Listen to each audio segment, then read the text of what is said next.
guys, I'm super stoked to have finally picked up a set of some ITBs. I've been looking for a set of ITBs for almost a year now for the four-door Integra, either ITBs, nitrous, or supercharger. I didn't want to do the traditional turbocharger route like we've always done in other builds, and I wanted to do something that's a little more period correct for the nostalgic all-motor K-Series.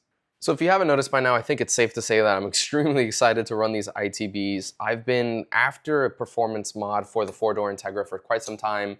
The K24 swap is good, it runs well, it has a lot of amenities, but it's not something that makes enough power since I want something that's a little more robust on the street, and then we can take to the drag strip and have some fun. That being said, we have been after some ITBs for quite some time. I've been talking to Jack Spania. They were in thoughts of developing some ITBs for the K-Series. They finally came out with their Honda K-Series ITB, as well as ITBs for a couple other Honda platforms. So let's dive into some of the features before we actually do the installation.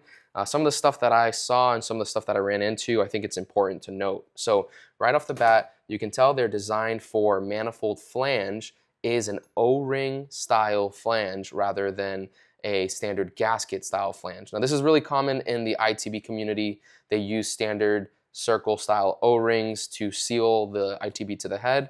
I'm not 100% sure why this is so popular with ITBs, but it just is, and it seems to work very well.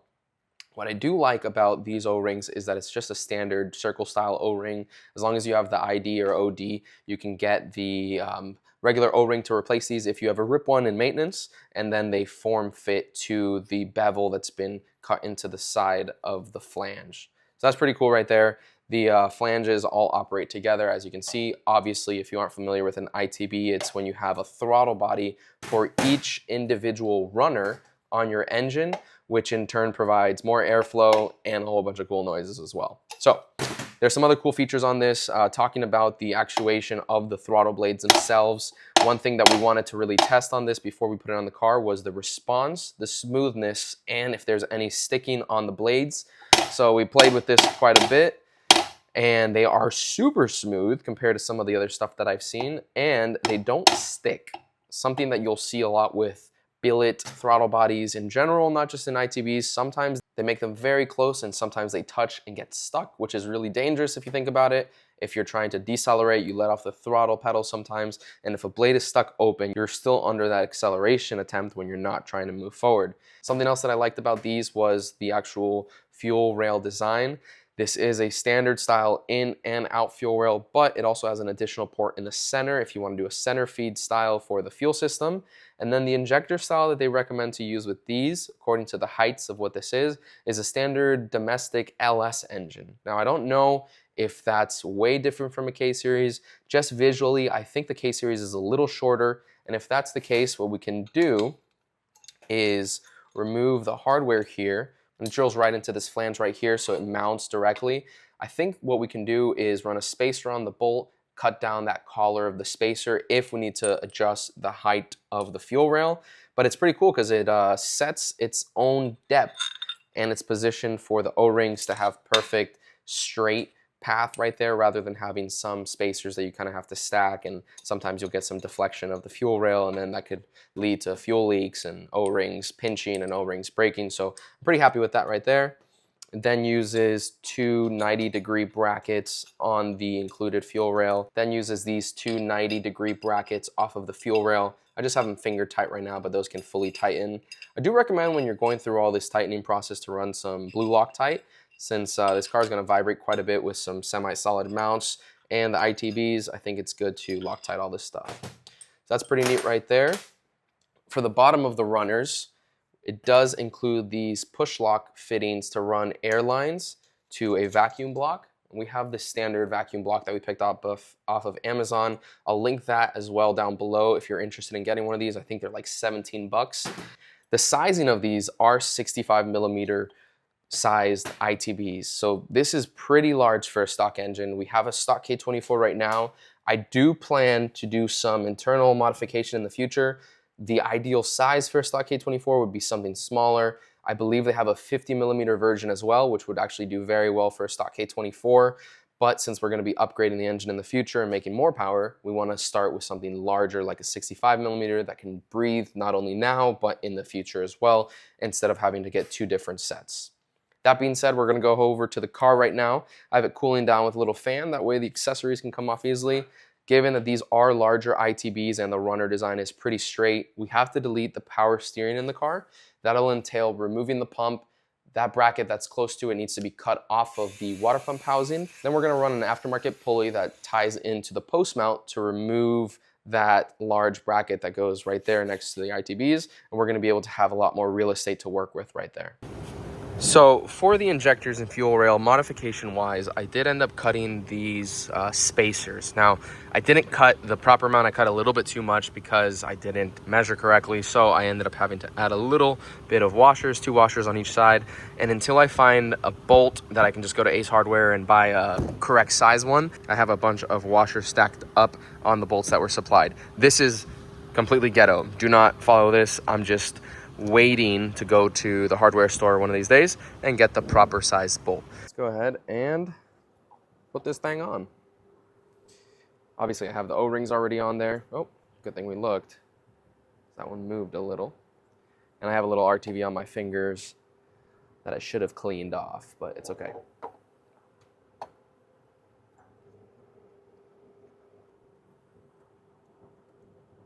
Tell you what though, I will not miss this bottom coolant piece for the manifold, because that thing is always a pain to put on.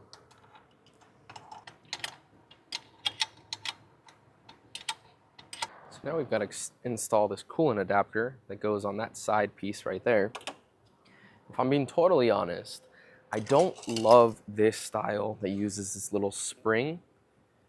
It also has a hole that you can drill out and tap into the cylinder head. And I think once I end up modifying the engine, taking the engine out, I'll drill and tap the head for that. But I don't love that it relies on that spring pressure. But it's what we're using now. I don't want to drill and tap at the moment. And it does help in a pinch, so can't be too mad at that.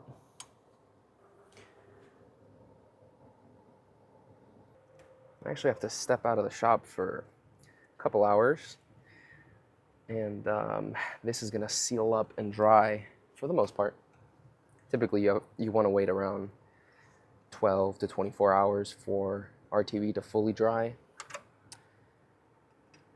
but it normally sets within an hour or two. So skip forward several hours. I actually just got back in the shop. I had to run and do some stuff, but the ITBs are fully installed. You guys saw us mocking it up, putting injectors, getting everything calibrated. I messed with a couple things because of the throttle cable. So this is a shorter of the OEM Honda throttle cables. I forget exactly which one it is, but it's the shorter one that's desirable for if you have this type of manifold with a standard like skunk tooth throttle body. And it works very well in that application. It wasn't long enough to reach the throttle actuator, the blade, that is typically on this runner for the ITBs. And what we had to do, we ended up moving that one from here to that first runner, and then, or fourth runner, excuse me. And then I did some spacers just right there, very crude, just to get a somewhat of a throttle ability. So I got that hooked up, fuel system, everything's good. I started it up. Well, I also put a vacuum block on it, to the brake booster, fuel pressure regulator, and then all the ports on the runners. So most of the stuff is hooked up for the ITBs. I had a base map that I put together using Alpha N logic on the Honda K-Pro V4. Unfortunately, it wasn't doing me justice. So this is on the standard map that I had on it previously. So you can see it starts, it idles up. It's not that healthy. It's a little rich right now. And it doesn't sound great.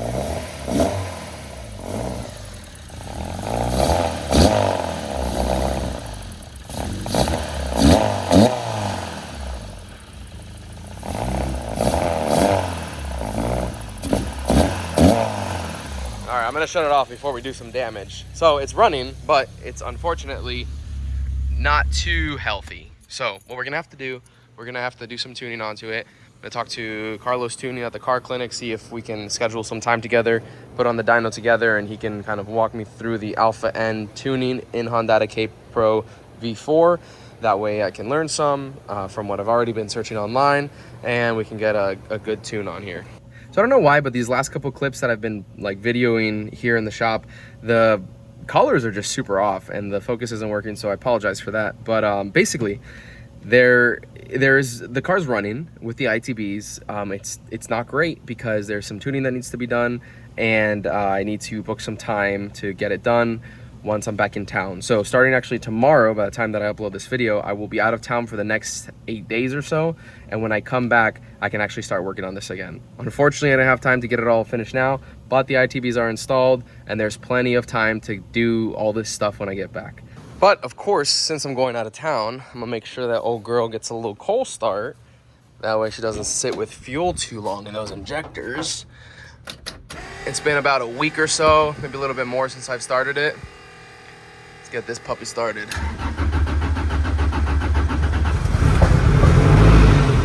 She just always starts up, no problem.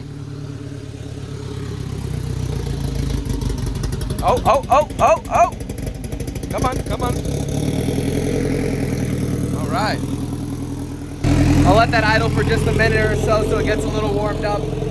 But it's always a breeze turning this car on.